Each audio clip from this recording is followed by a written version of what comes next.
They are the most mysterious of beings. Gods, angels, aliens, or ordinary men with incredible knowledge and wisdom. Nobody is sure.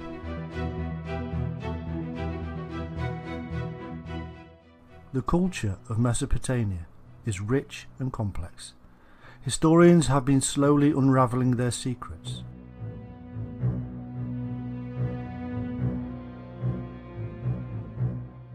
From the Epic of Gilgamesh to the many references of them in other cultures, the mystery of the Anunnaki is becoming more clear.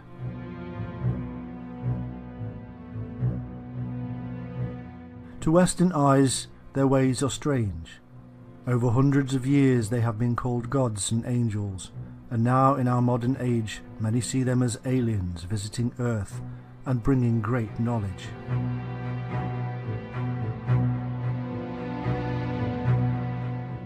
The truth of their real origin and purpose is much more bizarre and amazing than anything previously believed.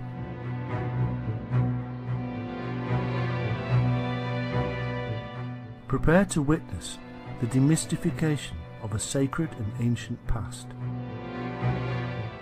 Prepare to see the Anunnaki as they really were, and in so doing we will discover the truth about so many other things, from the Garden of Eden to the Great Flood, from the God of the Bible to the secrets of Enoch.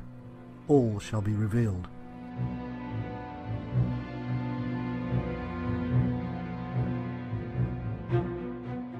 In truth, the Anunnaki are a group of ancient Mesopotamian deities.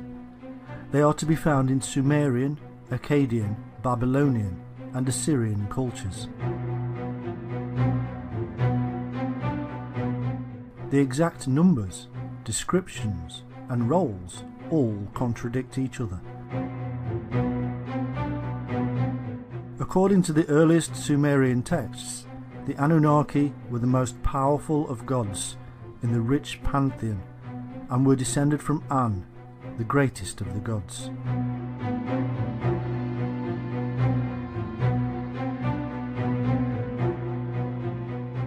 Later, they became the 7 judges who sit upon the throne in the underworld.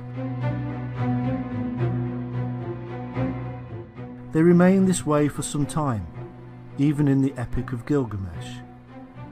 According to old Babylonian texts, they were gods of the underworld, not of heaven.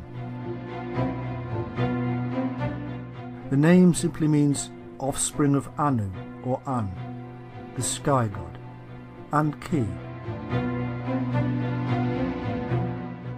The most prominent and probably well known of the Anunnaki was Enlil, who cleaved heaven and earth in two.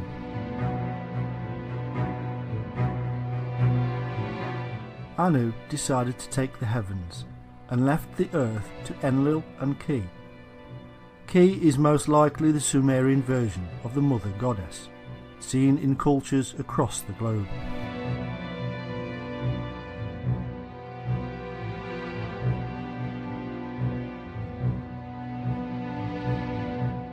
The physical evidence of worship of the Anunnaki is scarce. Most of what we know comes to us from texts. It appears that each of the Anunnaki were worshipped separately in individual cults, and because of this, no evidence of them as a group has been found. No image of them all together. As such, the practices of worship of the Anunnaki is thin on the ground.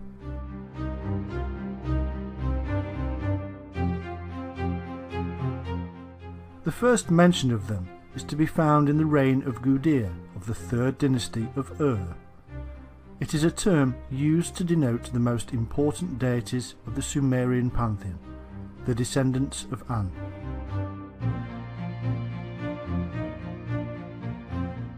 Exactly which deities were members of the group referred to as the Anunnaki is difficult to know.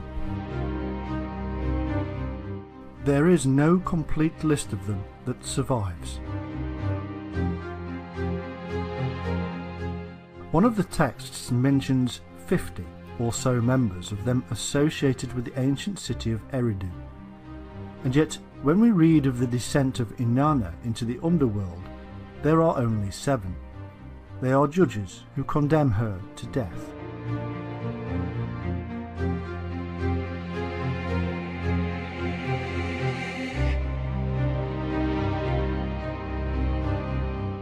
There is a group of deities known as the Igigi, and they are sometimes confused with the Anunnaki. However, in the poem of Ira, both groups are different. In one flood myth, the Igigi are 6th generation gods who perform labours for the Anunnaki. However, after 40 days they revolt against their masters, and so Enki, one of the Anunnaki, replaces them with humans.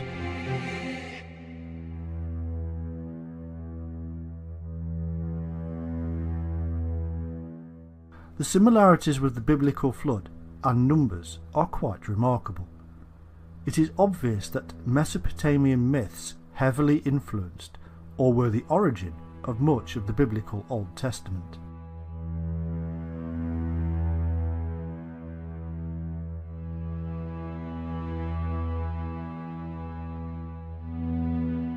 In the Babylonian creation text known as the Enuma Elish, the god Marduk divides the Anunnaki and gives them roles.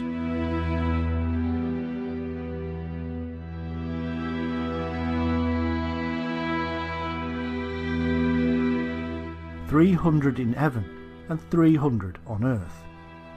As a thank you, the Anunnaki built Esagila as an abode for Marduk, Enlil and Ea. When they had finished, they built themselves shrines.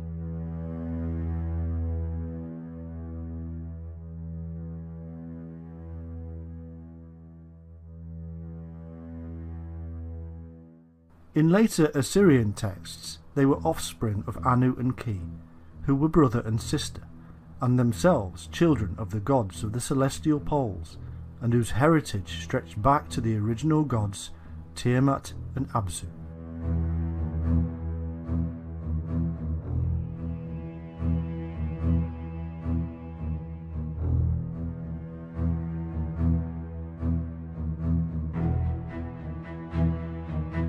Here we begin to see clues to the use of these deities as names for the bodies in the sky, the stars that shine above.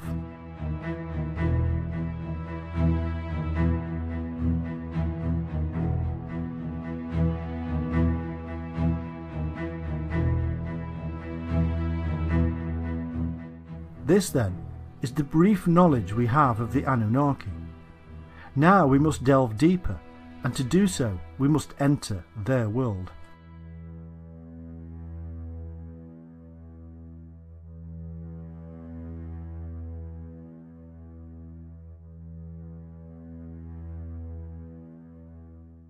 Appearing out of nowhere, and at least as early as the 5th millennium BC, the earliest known civilization, the Sumerians of Sumer in Mesopotamia, was initially a non-Semitic culture. By 3000 BC, and as a result of its sophisticated irrigated agriculture, Sumer flourished as a nation and developed a considerable power base through the development of its numerous city-states like Ur, Erech, Eridu, Lagash and Kish.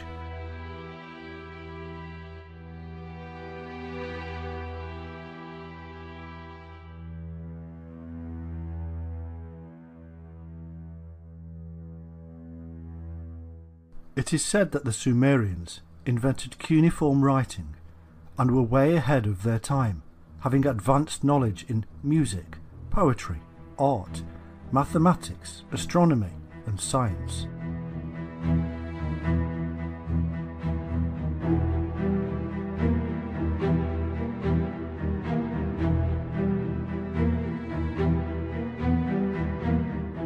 For the ancient Sumerians, music was a tool that helped them describe the cosmos. The Sumerians were later conquered by their long-term rivals, the Akkadians, under Sargon I. The Akkadians were a Semitic people whose city Akkad was their capital.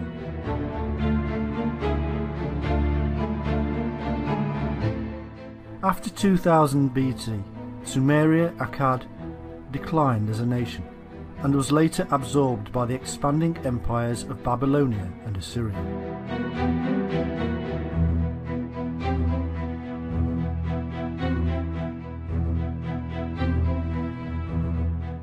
In Sumerian creation myth, the angels, known as the Anunnaki, or great sons of Anu, were the founders of their culture.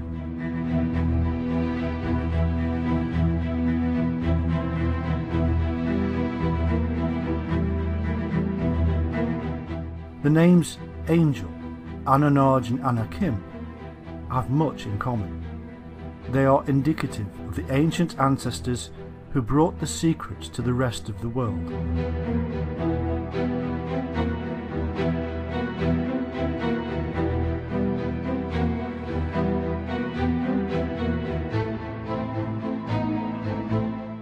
Interestingly, Anunnaki is phonetically similar to the Hebrew Anakim, the giant race who appear in the story later, and also Angakok, the shaman from Greenland to Alaska.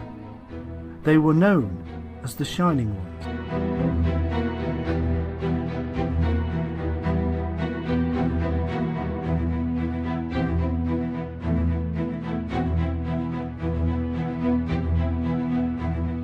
The earliest accounts of the Shining Ones can be found in four principal sources.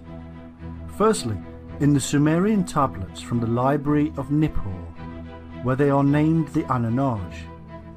Secondly, in the Book of Enoch, where they are referred to as angels, watchers, and Nephilim.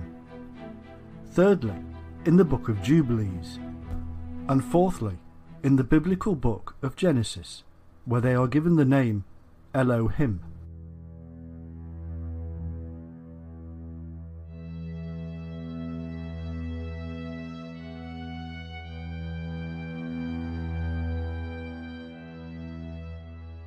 The Sumerian El is usually translated as God, but the feminine Elohim is the plural of El. In Genesis, the phrase Elohim is also used, meaning the Elohim.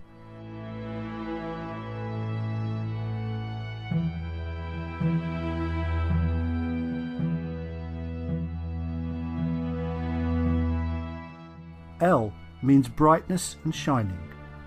Indeed, the Semitic word El is found in many ancient languages.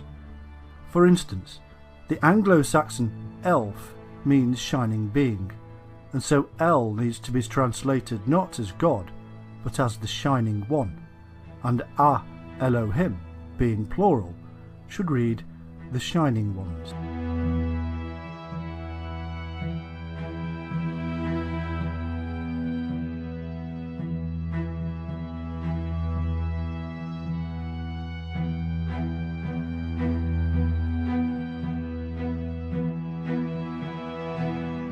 We find that this is the most commonly used term in the Old Testament for God, and indeed all other gods, as the scribes even recognised other gods at that time.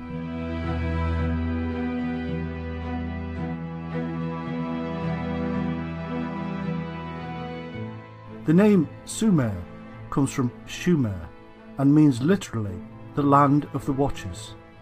It is none other than the ancient biblical land of Shinar, which amazingly means the place of the Shining Ones.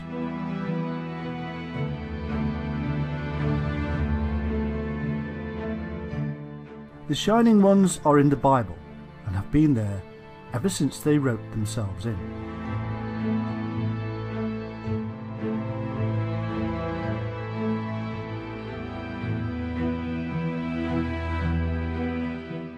Elohim is usually translated incorrectly as Lord, and if you read the Bible and replace Lord, and don't forget about the added words, with Shining Ones, you will see a remarkable difference.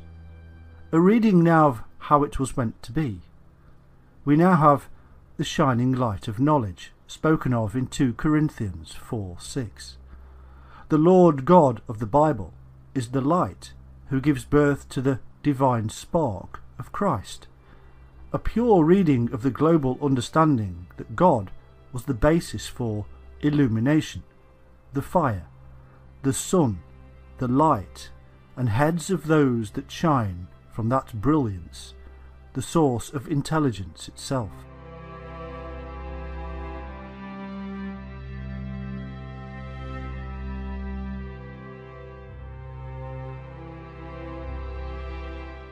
Anu, or An, was the chief sky sun god, and means shining.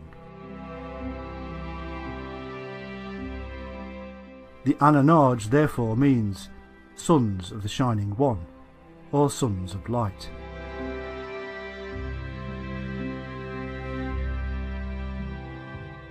In Ireland, the term for shining was Ain.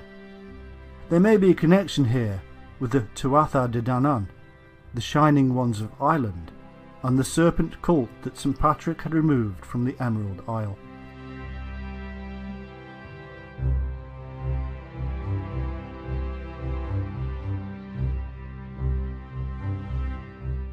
Also, there is an unusual, semi-nomadic, bear-worshipping tribe in Japan, known as the Ainu.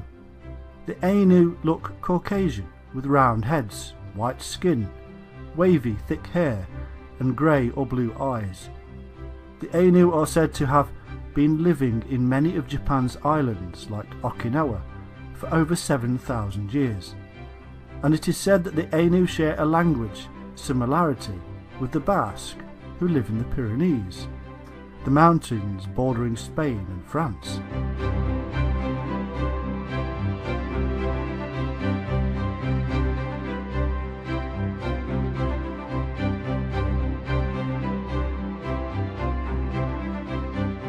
Also interesting is the fact that in these Ainu regions a number of stone circles have been found with a slender, upright stone in the centre, similar to those found in the British Isles and elsewhere.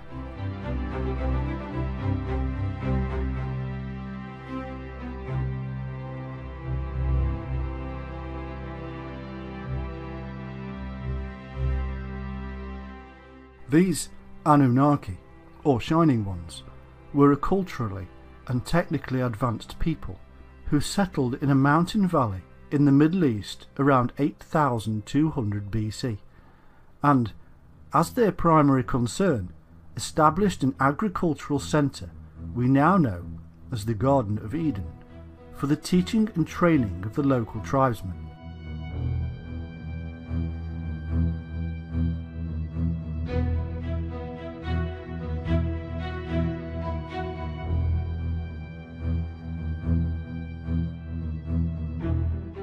They were described as the shining-countenanced lords of cultivation, elevated to gods.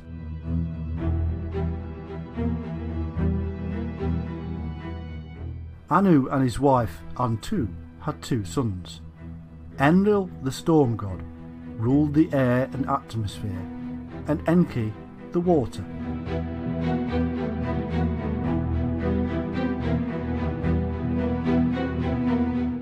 Enki is also the wise teacher known as Ea, or Oannes, who led the fish beings that came from the sea, or indeed from across the sea.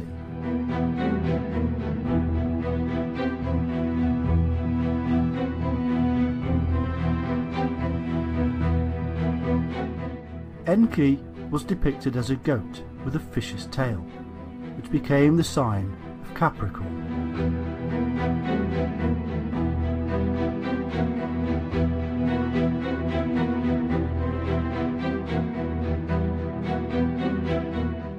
Enki, or Ea's consort, was Ninki, or Damkina, and their children were Marduk and Nanch.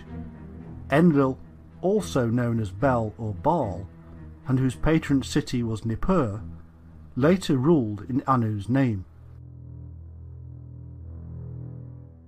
Ninlil, or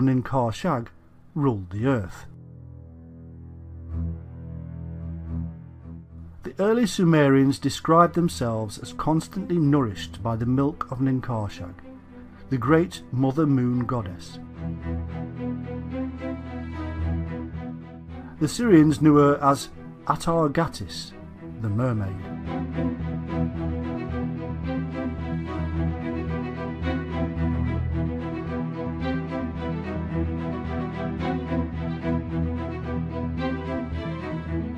The son of Enlil and Ninlil was the war god Ninurtu, also known as Nimrod, and like Horus and as Osiris, he became associated with the star constellation of Orion.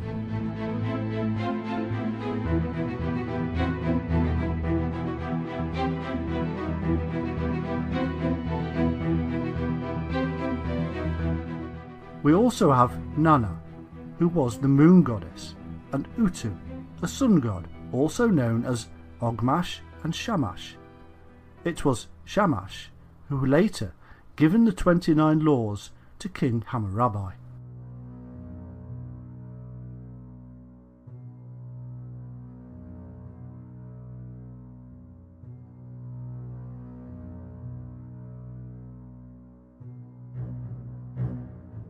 There is also Inanna, or Ishtar, who was associated with Venus, as symbolised by the pentacle.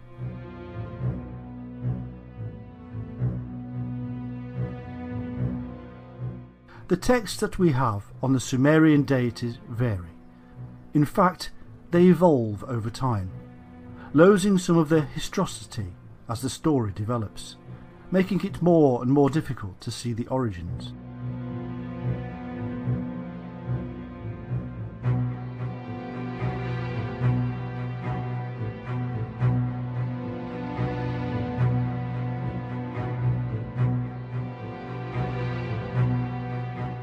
Trying to bring clarity to the tales of Sumerian and Mesopotamian deities is like trying to learn Mandarin backwards.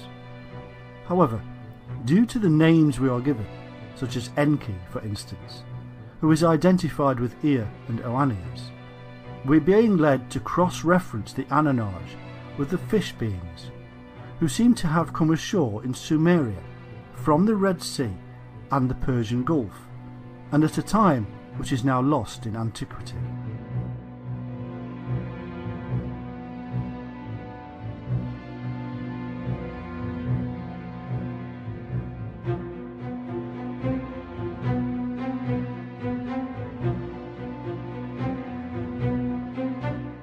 Indeed, we find that both are the same people, and that the fish beings are also the Anunnaki Shining Ones, the gods of Sumeria, and the Elohim of the Bible.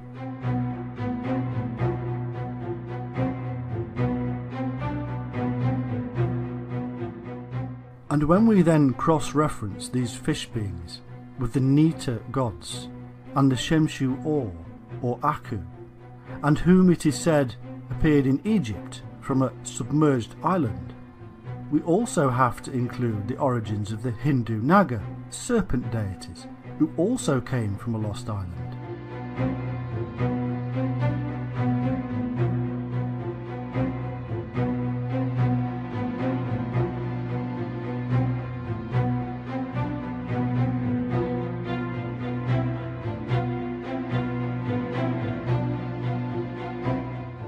It can easily be concluded that the Shining Ones of Sumeria, Egypt and India were really incoming people from a lost or destroyed land.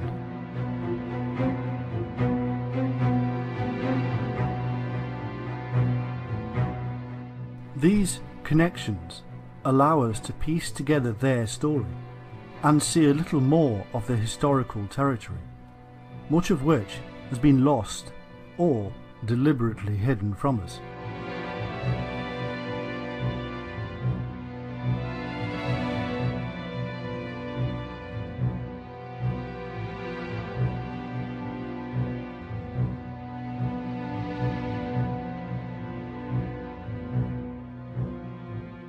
We can see then that these Shining Ones, who later became worshipped as the Sumerian pantheon of gods and goddesses, seem to have been a dynastic ruling family or clan, Anu, the chief authority, became the universal Father God, as a pictograph from his founded city of Uruk, dated to 3000 BC, depicts.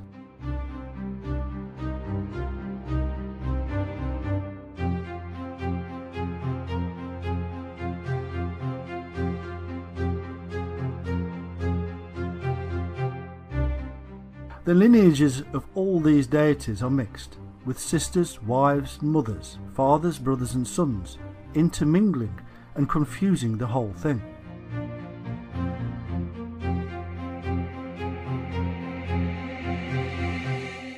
Considering the many thousands of years between the composition of these texts and the actual existence of these peculiar peoples or beliefs, this is no surprise. What is clear is that certain deities do continually stand out from the crowd, namely Anu, Enlil, Enki, Ninkershag, Inanna and Utuh Shamash.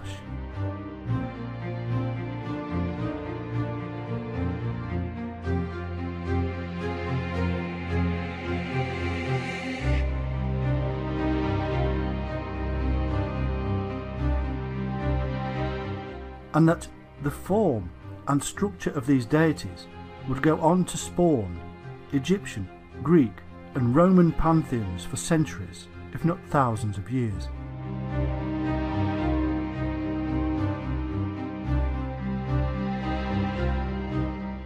No wonder then that the Watchers, the military arm of these Shining Ones, should in later myths be doing battle with the gods of Greece, Egypt and Rome, not to mention the rest of the world.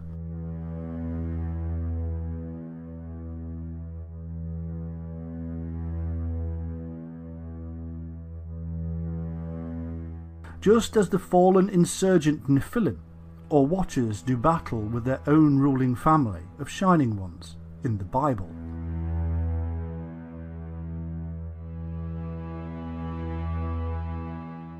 One interesting detail we should perhaps mention is that, like Osiris of ancient Egypt, Enlil was depicted as a bull, and like Set, his brother, Enki of the Abzu or Abyss was depicted as a serpent.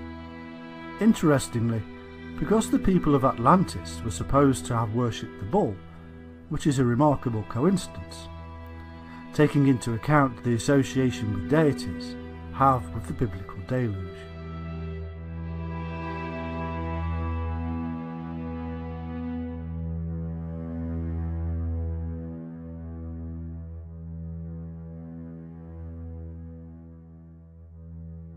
It is said that Enlil, who took over as the leader of the Shining Ones, lived for thousands of years. But those who use this to show that these Shining Ones were special beings that originally came from another world, or even another dimension, forget one thing, that Enlil was a term used for the leader and was thus passed on, like the term king or pharaoh is passed on.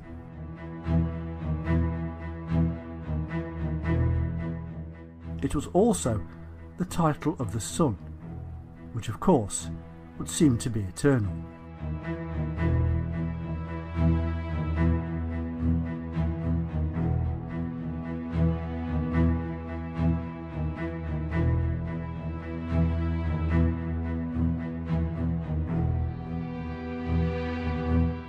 Part of the Sumerian creation myth states, at Karsag, where heaven and earth met, the heavenly assembly, the great sons of Anu, arrived, the many wise ones.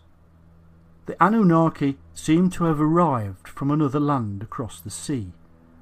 They brought with them special knowledge, unknown to the previous inhabitants.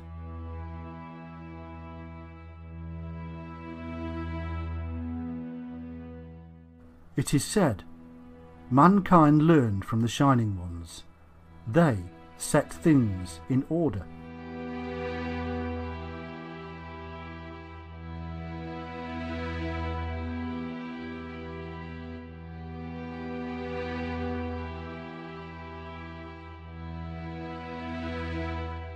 we could ask why they felt they had to set things in order. Perhaps this order has something to do with the chaotic aftermath of a global calamity that had destroyed their homeland, according to the accounts. A flood, for instance, that appears in myths across the world.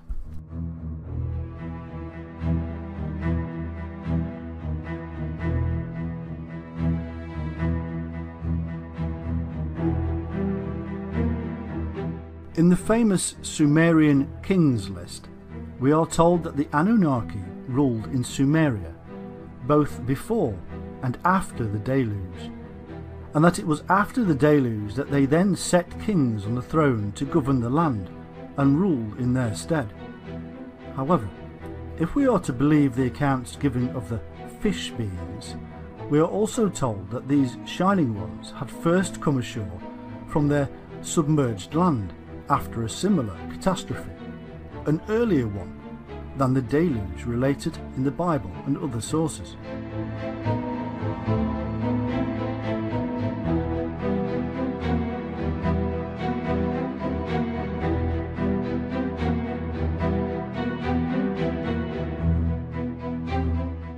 Could these great global flood disasters in fact be bringing together tales of a much earlier flood, and so scientists are searching for the wrong period?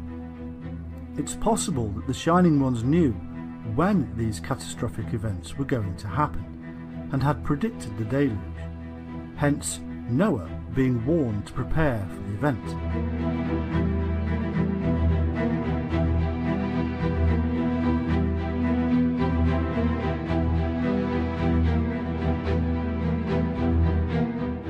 This theory is supported by the information encoded in various sources, which lead us to the symbol of the Ouroboros snake and its deeper meaning. It is as if, again, these people had profound knowledge of cycles, and in particular the 25,800-year precessional cycle, which was believed to have begun with the tilting of the Earth from its upright position.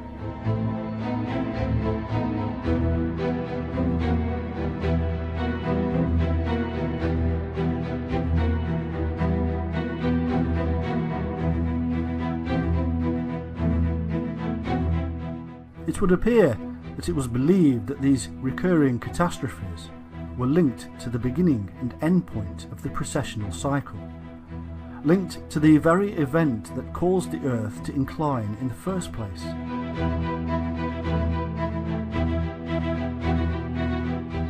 This does not necessarily prove that the Earth's axis was once upright. However, it does mean that it was believed the axis was vertical, and thus revealing an amazing knowledge of the heavens and Earth's place in it.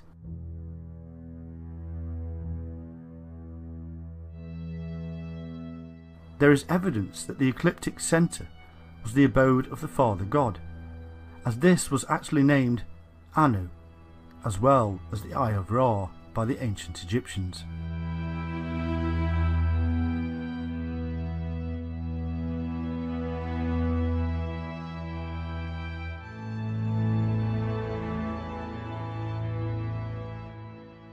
Also, the ancient astronomers of these Shining Ones must have believed that the precessional cycle was linked with the Earth's own life cycle, or reincarnation cycle, and so the Earth, being upright, would bring a more harmonious and balanced existence.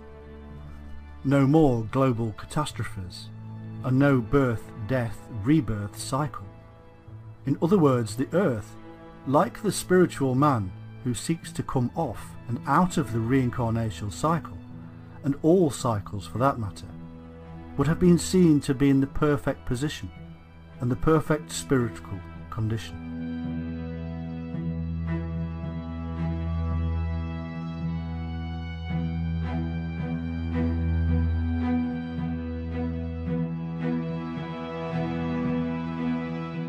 We also find that these people are also termed Igigi, which was also the name of the king after the flood. The Igigi in certain texts seem to do the work of the Anunnaki, whereas in others they are equal and spoken of in the same breath.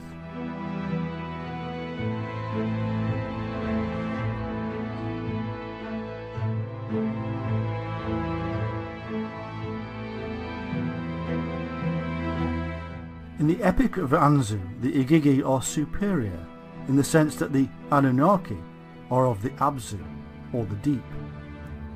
This, of course, must remind us of the Hindu ideas of the Naga, serpent deities who reside in the deep, and are no less holy for it.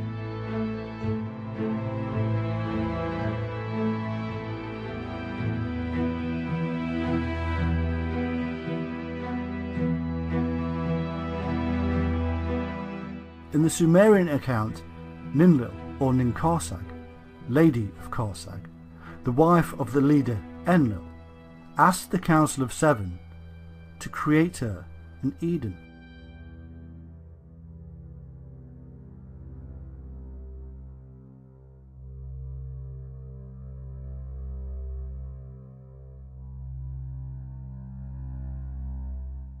This is the very same Eden, or plateau, as in the Bible myth, and the Council of Seven is the same as the 7 archangels, or messengers of the Bible, who came down from heaven, or the mountain, or cosmic sky.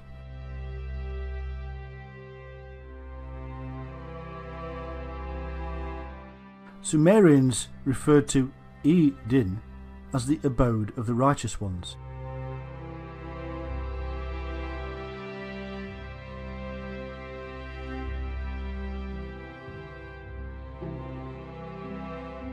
The tree of life and the tree of knowledge that stood in this Garden of Eden are the secrets of the Shining Ones, secrets which will stay with them for thousands of years, to be told only to the highest shaman, adept, priest, avatar or prophet.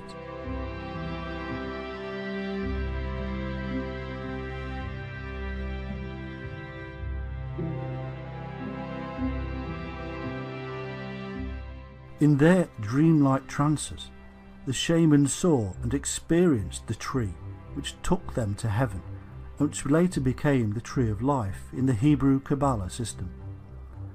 And, as if reflecting the 7 chakra levels of the human spinal column, and the processes involved with one's own access to the knowledge within, the Sumerians built their towers or ziggurats with 7 levels, as attempts to build closer to heaven, to be like the mountains, and link them with the earth, as in the dream of Jacob's ladder.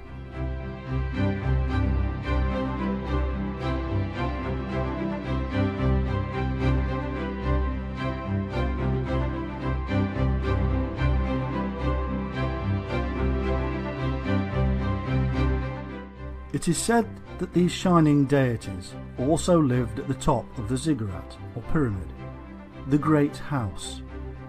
We now know what the ladder and these temples really stand for symbolically, but was Jacob's ladder a similar construction somewhere in the Near East?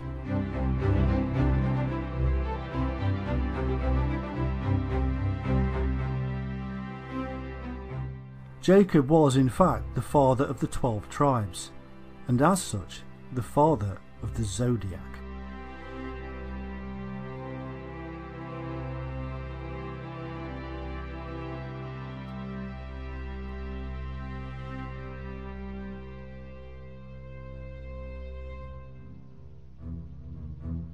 Reuben, Jacob's first son, was Aquarius, hence the reason he was unstable as water. Simeon and Levi were the brothers, and hence Gemini. Judah is the lion, and Zebulun is Libra, the ship. Gad is Pisces, in that it is a reversal of the fish serpent god Dag, associated with Dagon, Oannes, Ea and Henki. Dan was of the tribe of serpents, an adder in the path, who falleth backward into the winter solstice, which means he is Capricorn. This is the same as the later Daniel, again the shining serpent Capricorn who traverses the heavens.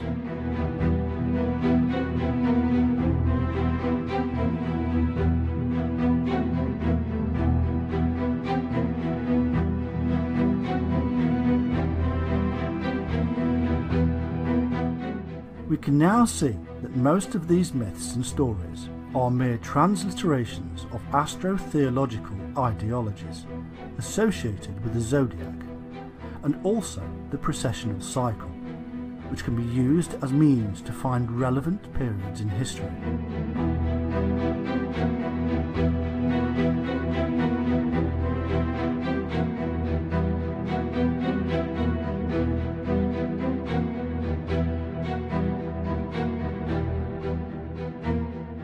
The precessional cycle is intimately tied in with our own life cycle, and so we find that many of these epithets given to individuals in history who may or may not have existed are really part of a code. This shows that the later leaders and their priesthoods, who were spiritual and godly, and also knowledgeable in astronomy, were related to the Shining One sect, and even received their knowledge and authority from the Shining Ones. They associated the Shining Ones with the solar and celestial bodies, which they studied.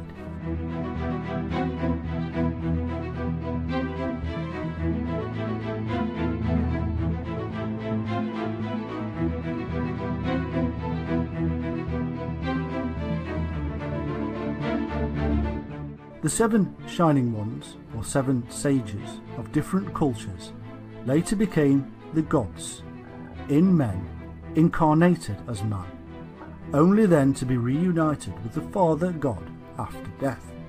This is basically the Christian myth. It is the celestial bodies being written down in human form, a pantheon of 7 and corresponding with the 7 planets in the heavens.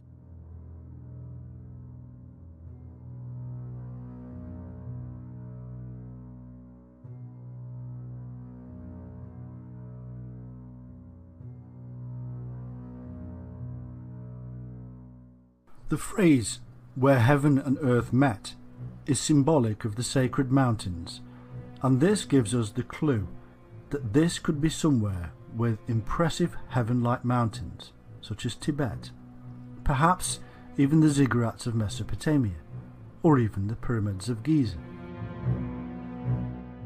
Seeing as these temple constructions are based on the shamanic world mountain,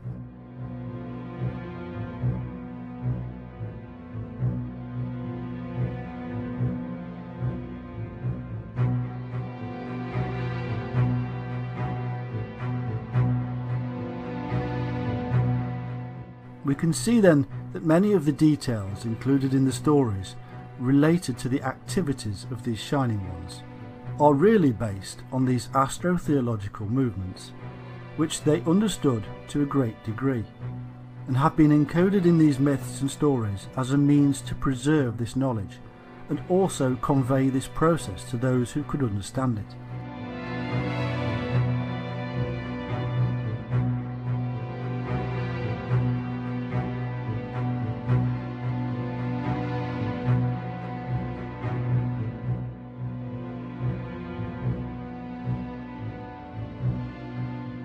They added encoded information, which also makes these stories somewhat confusing.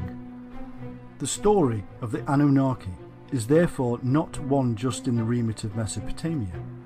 It is in fact a universal system, observed in the sky, and this is why similarities can be found across the world in ancient cultures.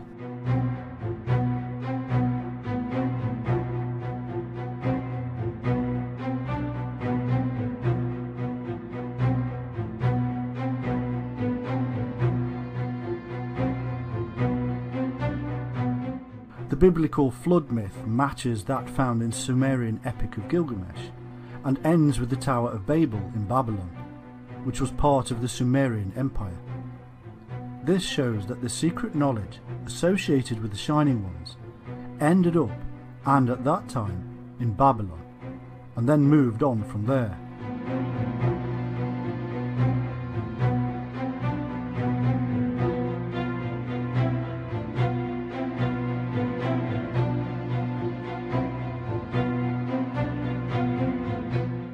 In the search for the Shining Ones, we have come across numerous groups, cults and religions.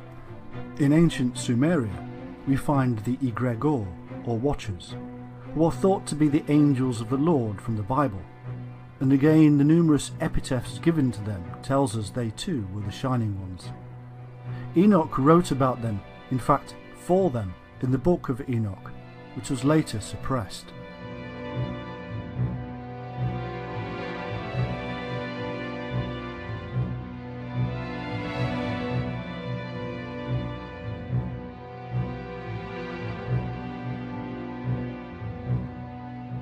In the Bible and the book of Enoch, these shining ones are called angels, archangels, or cherubim.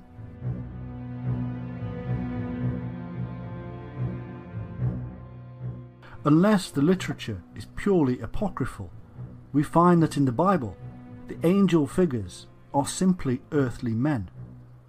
In the Bible, we do not find angels with wings. There are no original stories of them being supernatural. They are, in fact, quite ordinary. It is always Gabriel, meaning man of God, who informs the people of a coming childbirth. Was he the shaman, the doctor?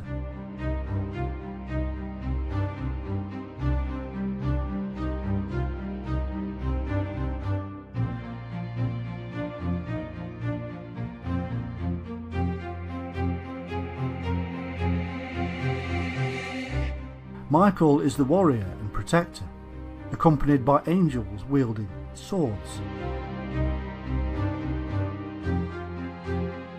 Each and every one of them has their own specific duty, an earthly duty. People with titles, angelic titles, as messengers and ambassadors of God, just like the early shaman.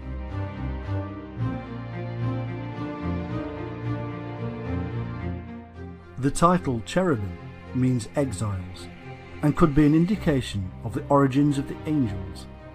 Maybe they were ordered to leave somewhere for not conforming. Perhaps Eden, where they had previously been the watchers or guardians of the garden.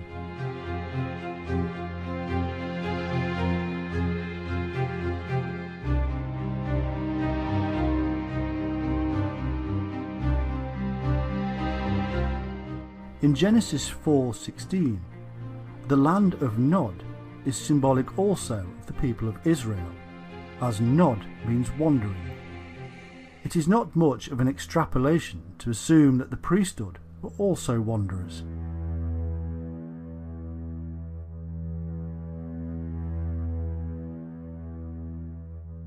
Another example of symbolic titles is that of Enoch, which means consecrated.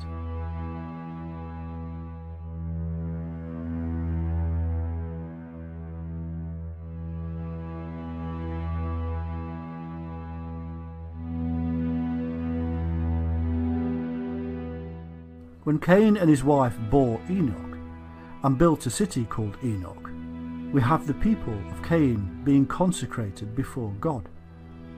Enoch, the consecrated one, would later write up the history of these fallen wanderers who spread across the globe as the great shining ones, teaching, measuring and building the world's most mysterious ancient monuments.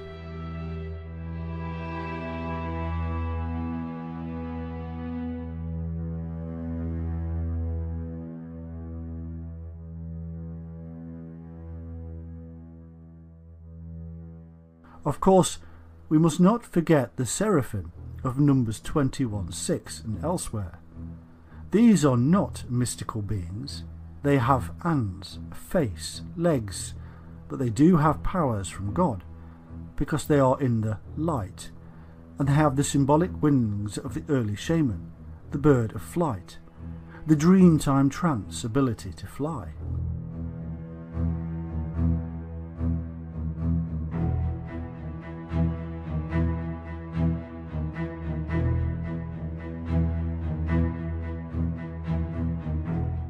Their name means shining ones or fiery serpents.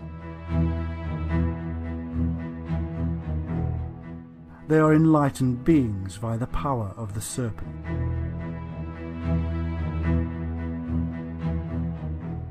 Mystical Jewish literature tells us that the angels can fly, tell the future, shapeshift, speak Hebrew, and are emanations of the divine shining light.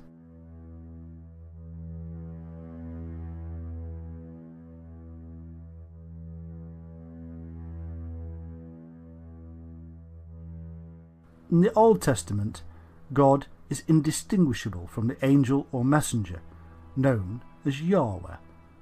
He looks the same and acts as his representative. There is no difference here from the Babylonian, Egyptian and shamanic practice.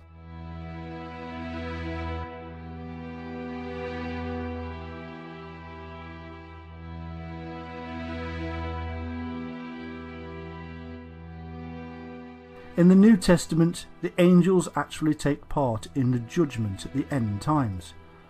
Alternatively, they may be those who had experienced enlightenment and then fell from grace.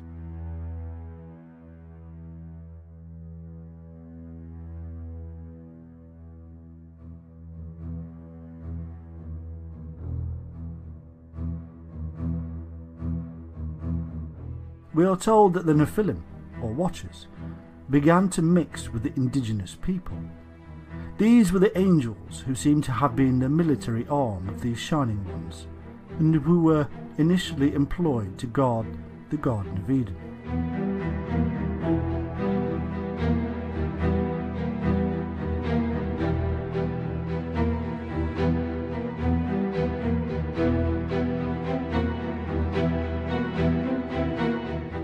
And it came to pass, when the children of men had multiplied, that in those days were born unto them beautiful and comely daughters. And the angels, the children of heaven, saw and lusted after them, and said to one another, Come, let us choose us wives from among the children of men, and beget us children. And Semjaza, who was their leader, said unto them, I fear ye will not indeed agree to do this deed, and I alone shall have to pay the penalty of a great sin. And they all answered him and said, Let us all swear an oath, and all bind ourselves by mutual imprecations, not to abandon this plan, but to do this thing.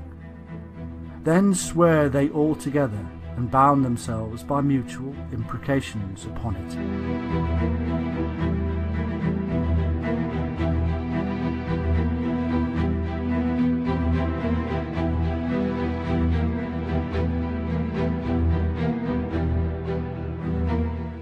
From this union, a hybrid race was produced, a race of giants, so we are told.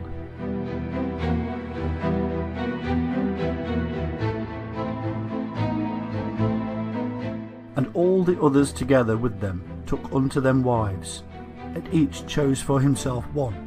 And they began to go into them, and to defile themselves with them. And they taught them charms and enchantments, and the cutting of roots, and made them acquainted with plants. And they became pregnant, and they bare great giants, whose height was 3,000 ells, who consumed all the acquisitions of men. And when men could no longer sustain them, the giants turned against them, and devoured mankind. And they began to sin against birds and beasts and reptiles and fish, and to devour one another's flesh, and drink the blood. And then the earth laid accusations against the lawless ones. And then Michael, Uriel, Raphael, and Gabriel looked down from heaven, and saw much blood being shed upon the earth, and all lawlessness being wrought upon the earth.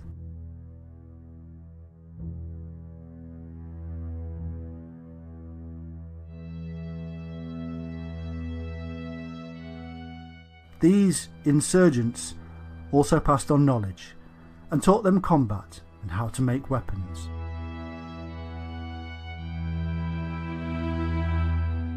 And Azazel taught men to make swords, and knives, and shields, and breastplates, and made known to them the metals of the earth, and the art of working them, and bracelets, and ornaments, and the use of antimony, and the beautifying of the eyelids, and all kinds of costly stones, and all colouring tinctures.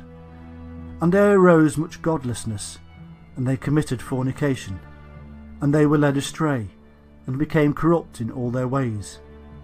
Semjaza taught enchantments and root cuttings, Armoros the resolving of enchantments, Barachgal taught astrology, Kokabel the constellations, Ezequiel the knowledge of the clouds, Araquiel the signs of the earth, Shamsiel the signs of the sun, and Sariel the course of the moon.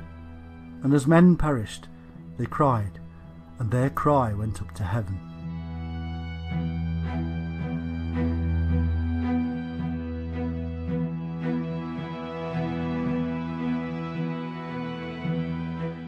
And all this was seen as a violation against a set of laws laid down by the Shining Ones, who were possessive of their knowledge.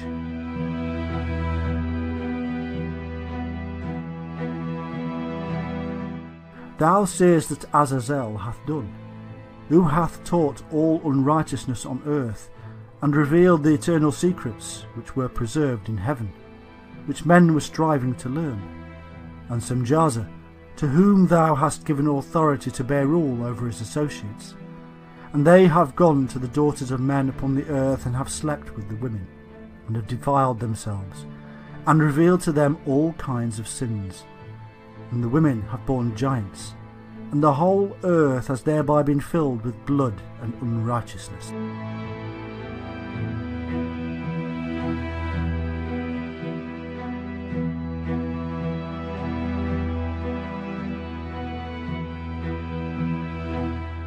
Enoch, a scribe, who was taught by the Shining Ones, was then employed as a messenger or intermediary between the Shining Ones and these fallen ones, who had decided to abandon their divinity to live amongst the tribes of man.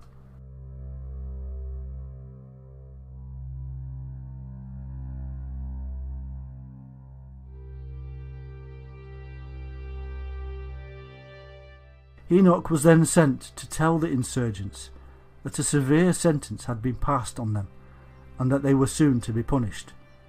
In brief, the punishment sent is the flood.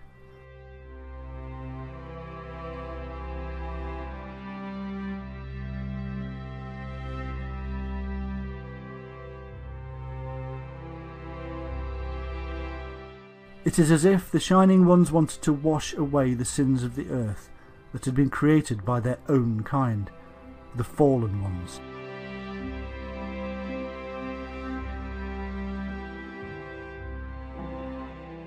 In the Bible, we are told that God, or rather the gods known as Elohim, spoke to Noah, telling him that the seasons of summer and winter would be more extreme from the time of the flood onward.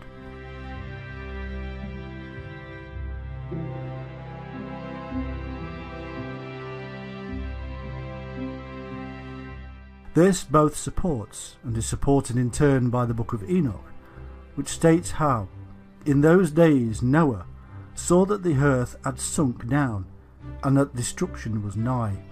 And he said, Tell me, what is transacting upon the earth? For the earth labours and is violently shaken.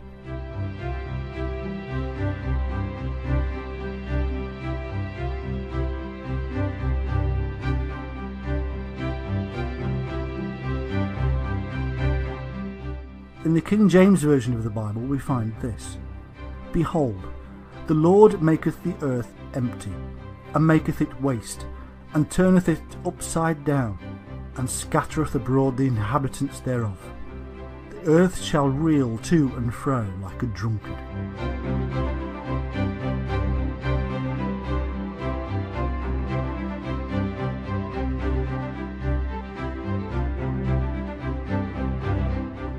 In Psalm 68:8 it is written, The earth shook, the heavens also dropped at the presence of God, and even Sinai itself was moved at the presence of God.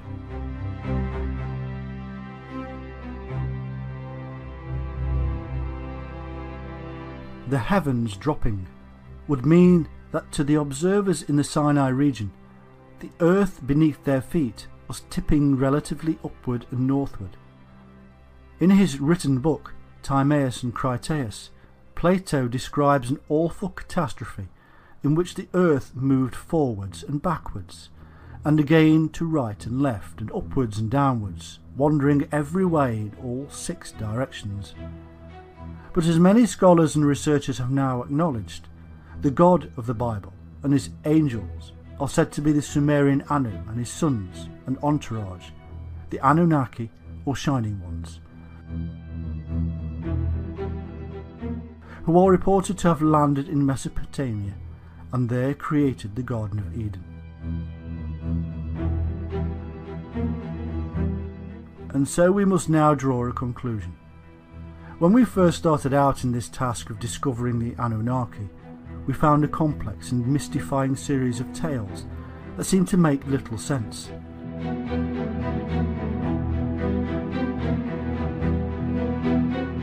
Slowly, we have pulled apart the names, places and myths to reveal something very simple.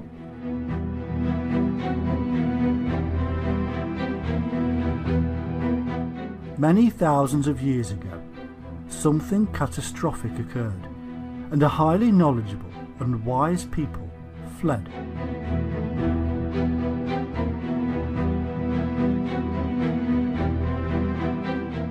They eventually landed somewhere in Mesopotamia, where they came across a less developed people. Civilization emerged as the new people taught their new people how to build, mathematics, astronomy, agriculture, and much more.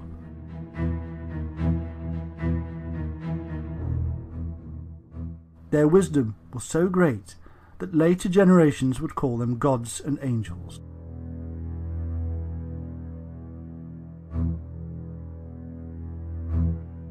They had descended from the shining heavenly host, but divisions set in as the two cultures bred and made the bloodline less pure.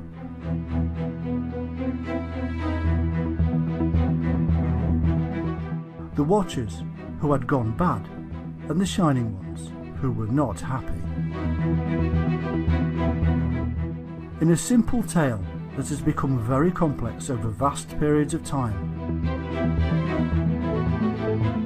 in our age it is being confused yet further by the addition of extraterrestrial origins for the Anunnaki. There is, however, no need for such imaginings. There is simply a need to understand the time, culture, belief systems and mind of our very human ancestors.